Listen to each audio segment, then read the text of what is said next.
Getting things done by David Allen. अगर तुम पृथ्वी पर रहते हो तो तुम्हारे पास तुम्हारे हद से ज़्यादा जिम्मेदारियां हैं। तुम अपना दिन एक लंबी टू डू लिस्ट से शुरू करते हो जो तुम्हें पूरा करने में परेशान करता रहता है और तुम्हें तनाव होता है कि तुमने अपनी ज़िंदगी का नियंत्रण खो दिया है। लेकिन परेशान ना हो, क्योंकि हम तुम्हारे लिए समाधान लाए हैं।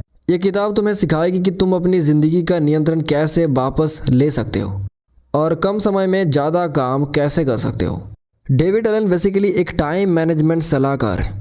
वो अपने बनाए हुए समय प्रबंधन विधि के लिए मशहूर है जो गेटिंग थिंग्स डन कहलाती है, और ये विधि ने दुनिया भर में करोड़ों लोगों की ज़िंदगी बदली है। डेविड अपनी खुद की कोचिंग फर्म के सीईओ हैं जो कंपनीज को अपने कर्मचारियों में उत्पादन और ध्यान की मानसिकता फैलाने में मदद करती है। इंट्रोडक्शन। मान लो तुम्हें बहुत सारे काम करने हैं पर तुम्हारे पास वक्त बहुत ही कम है। तुम आराम करना चाहते हो पर तुम्हारी जिम्मेदारियों की वजह से काम से एक दिन भी छुट्टी नहीं ले सकते। तुम्हें अटके हुए महसूस हो रहा है और तुम्हें एक लंबी छुट्टी की ज़रूरत है।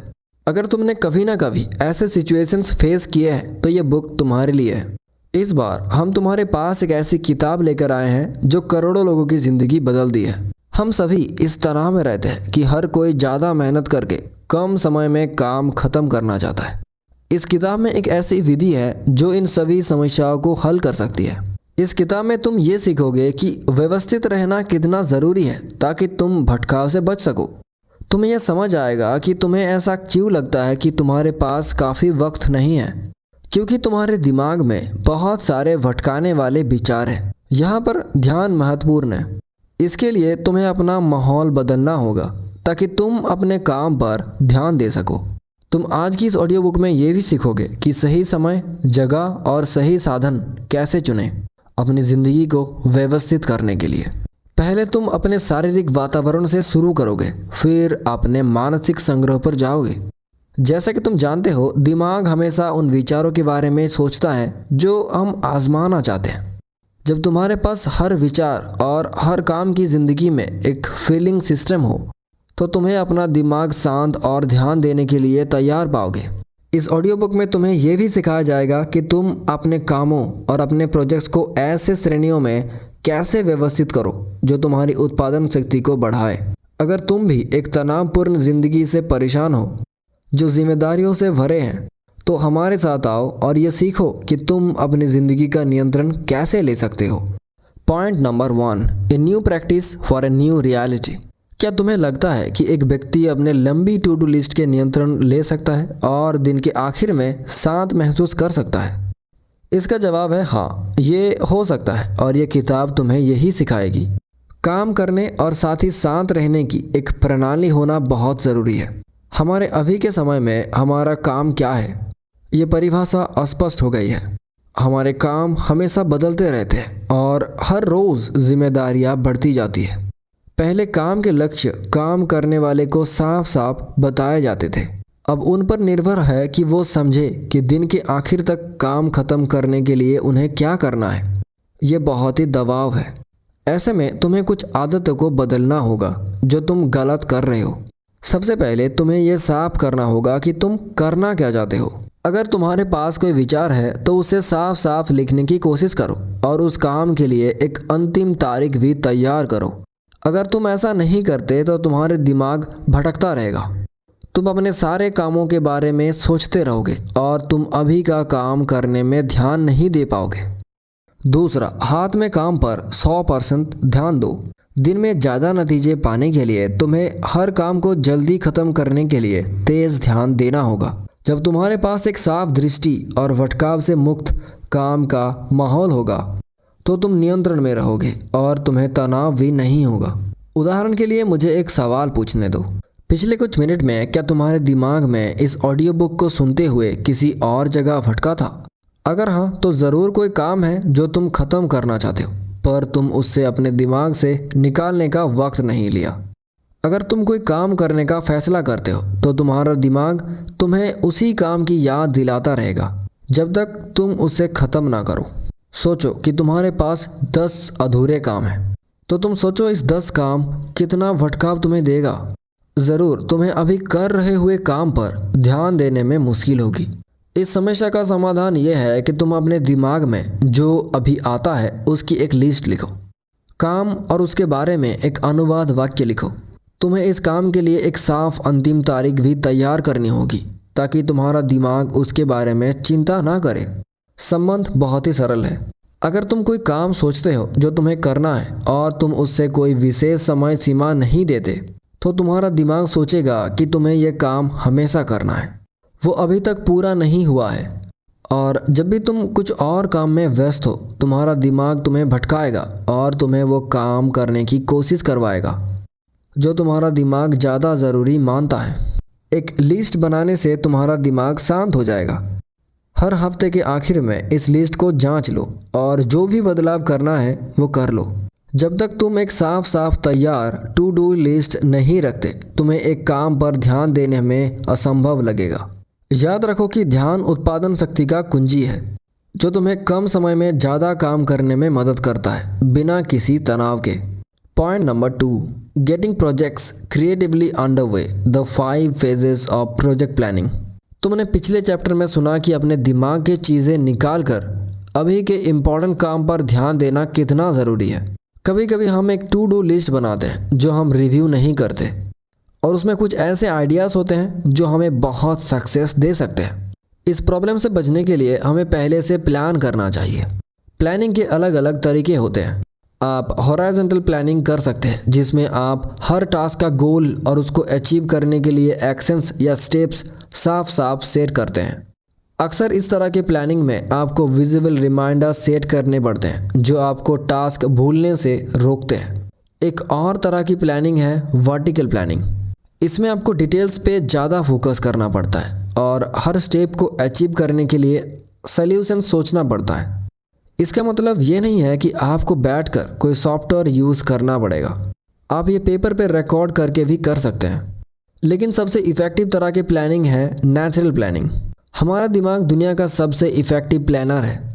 अपनी नोटबुक और सॉफ्टवेयर को भूल जाएं।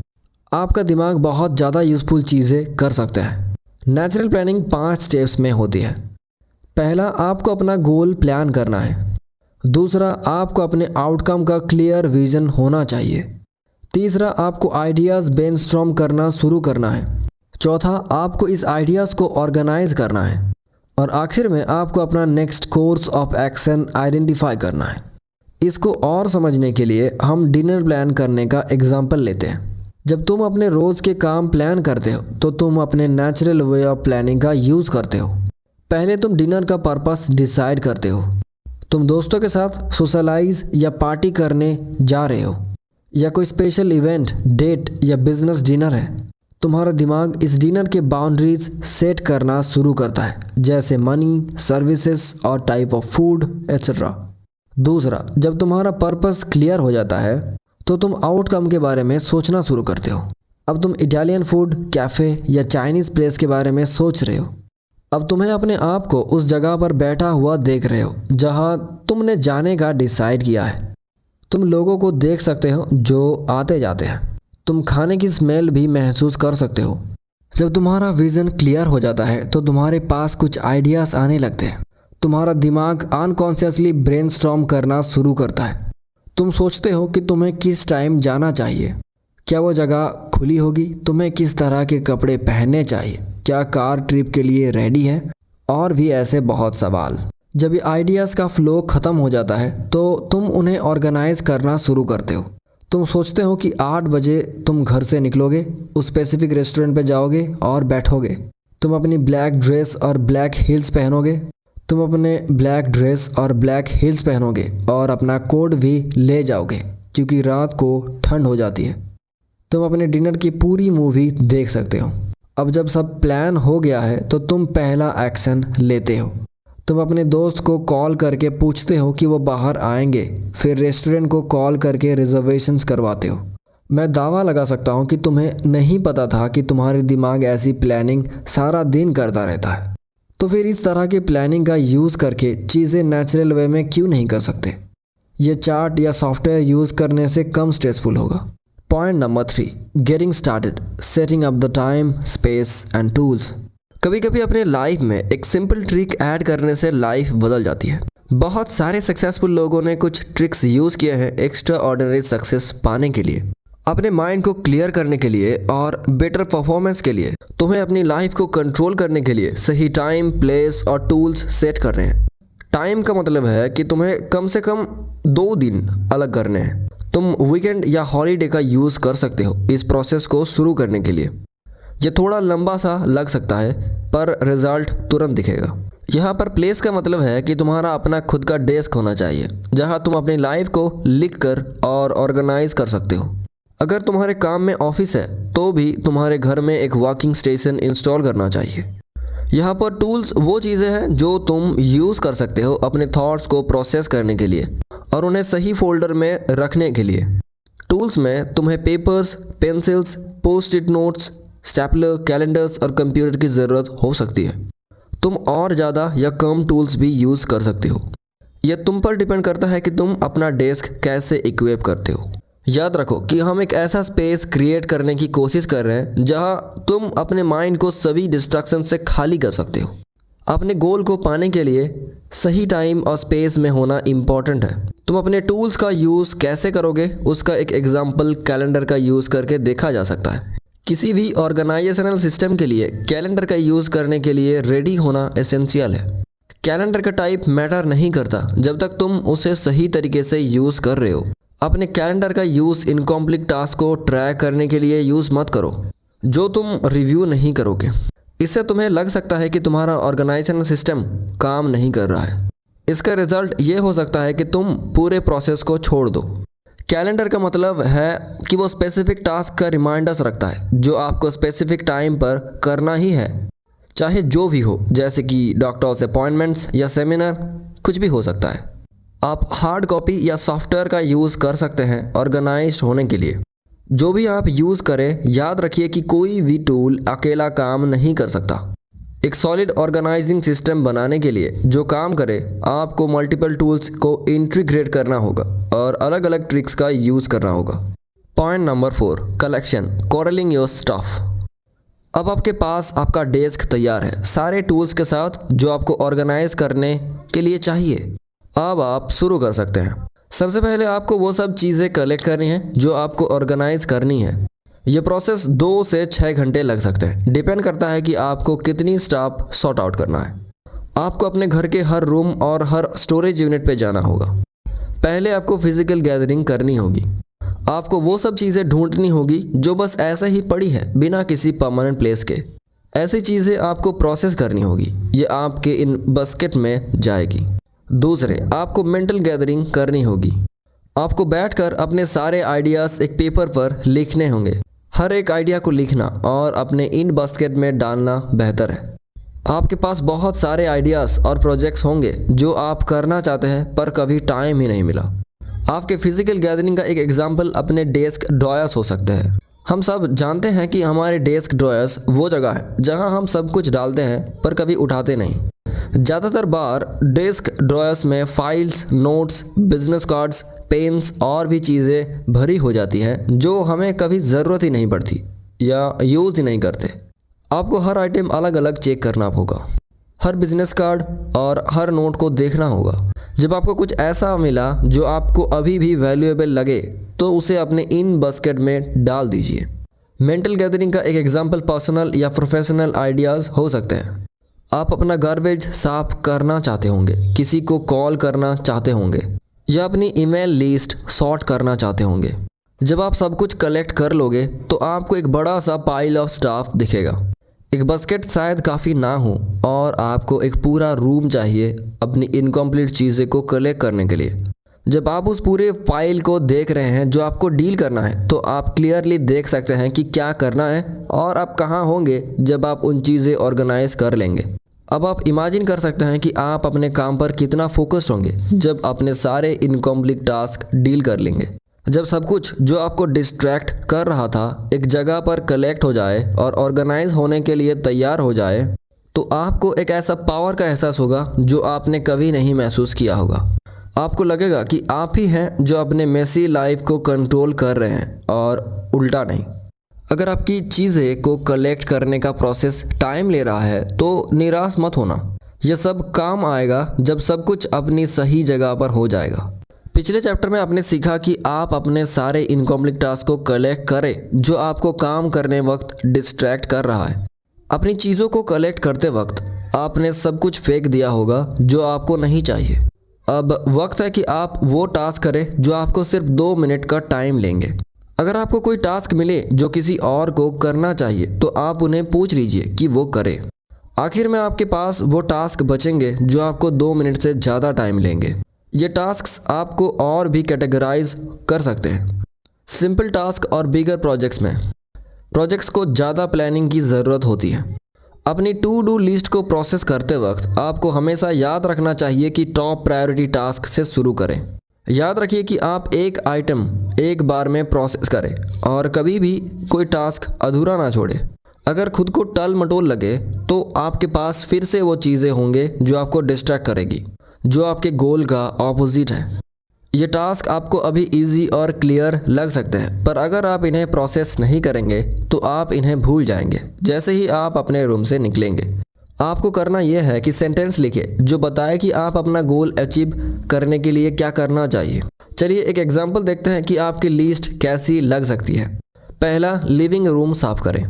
इस टास्क के लिए आपको कुछ ऐसा लिखना होगा, मुझे कारपेट साफ करना है, सोफ़ा को धोना है और शायद टेबल को थोड़ा लेफ्ट में मूव करना है।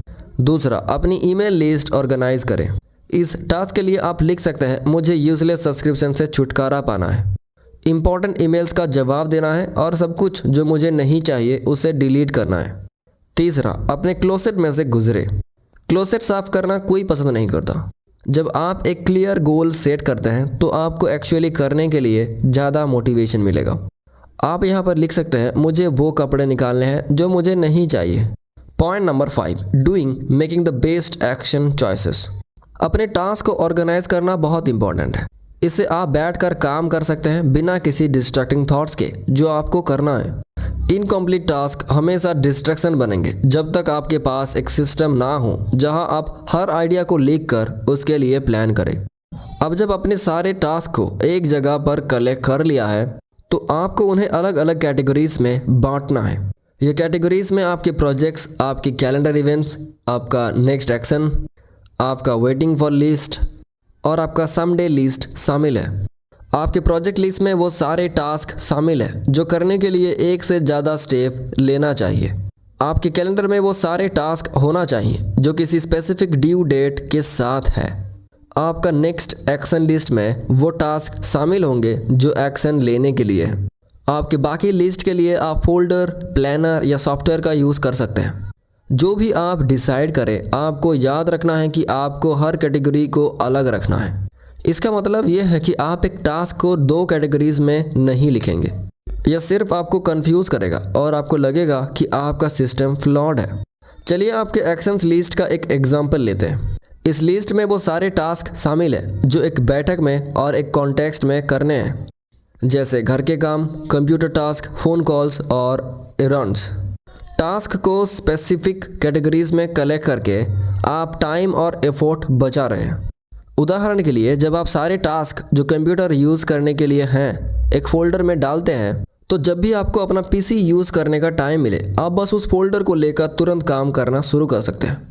जब आप फोल्डर को ऐड कंप्यूटर नाम से खोलेंगे तो आपको सब कुछ मिल जाएगा जो आपको करना है। इस तरीके से आप कभी भी टास्क मिस नहीं करेंगे या कुछ इंपॉर्टेंट भूल नहीं जाएंगे। आप सब कैटेगरीज भी बना सकते हैं।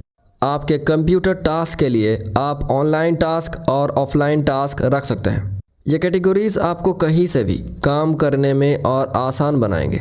सोचिए कि आप ट्रैवल कर रहे हैं और आपके पास इंटरनेट एक्सेस नहीं है। अपने प्लेन पर आप बस अपना कंप्यूटर फोल्डर खोल सकते हैं, अपने ऑफिस टास्क पर जा सकते हैं और सीधा काम शुरू कर सकते हैं। जब आप ऑनलाइन होंगे तो आप वो टास्क कर सकते हैं जो इंटरनेट कनेक्शन की ज़रूरत करेंगे, जैसे ईमेल्स का जवाब देना या फाइल्स अपलोड करना। सब कुछ कैटेगराइज करने से आपको ऑर्गेनाइज रहने में, कुछ इंपॉर्टेंट भूलने में और हमेशा अपनी टू डू लिस्ट पर रहने में मदद मिलेगी। आपको अब स्ट्रेस नहीं होगा क्योंकि अब आप ही है जो अपनी बिजी लाइफ को कंट्रोल कर रहे हैं। कंक्लूजन, समय बदल गया है। काम का फील्ड एक अननोन टेरिटरी बन गया है। तो आपसे रिजल्ट्स देने की उम्मीद की जाती है बिना ये जाने कि आपको एग्जैक्टली करना क्या है। हर दिन आपकी लाइफ और कॉम्प्लिकेटेड हो जाती है। दिन ब दिन आपकी टू डू लिस्ट लंबी हो जाती है और आपको कभी भी काफ़ी टाइम नहीं लगता चीज़ों को करने के लिए। ये बुक इन प्रॉब्लम्स का सल्यूशन के तौर पर उभरी है। इसके ऑर्गेनाइजेशन मेथड से ये बहुत सारे सक्सेसफुल लोगों के लाइफ बदल दी है। इस बुक में आपने सीखा कि कैसे आप अपनी लाइफ में नए रिस्पॉन्सिबिलिटीज से कोप करें। आपने ये भी सीखा कि सब कुछ अपनी लाइफ में ऑर्गेनाइज करके आप ज़्यादा फोकस कर पाएंगे और टास्क कम टाइम में कर पाएंगे। आपने ये भी सीखा कि आप कैसे अपनी लाइफ को फिजिकल गैदरिंग और मेंटल गैदरिंग करके ऑर्गेनाइज कर सकते हैं। आपने सीखा कि कैसे आप हर टास्क को ऑर्डर में प्रोसेस कर सकते हैं। जब आपके पास एक ऑर्गेनाइजिंग सिस्टम हो जो आप ट्रस्ट करते हैं तो बाकी सब आसान हो जाएगा। अब अपने काम पर फोकस कर सकते हैं क्योंकि आपको पता है कि सब कुछ हैंडल हो गया है। तो अब रिलैक्स कीजिए और हार्ड वर्क और एक्चुअल अचीवमेंट्स की लाइफ का मज़ा लीजिए। तो दोस्तों यहीं पर ख़त्म होती है डेविड एलन की बुक गेटिंग थिंग्स डन। मैं आशा करता हूँ कि आप इस ऑडियो बुक के थ्रू कुछ नया सीखा होगा। इस वीडियो का लाइक एम है 20। आशा करता हूँ आप कर देंगे। आपसे मिलते हैं अगले वीडियो पे।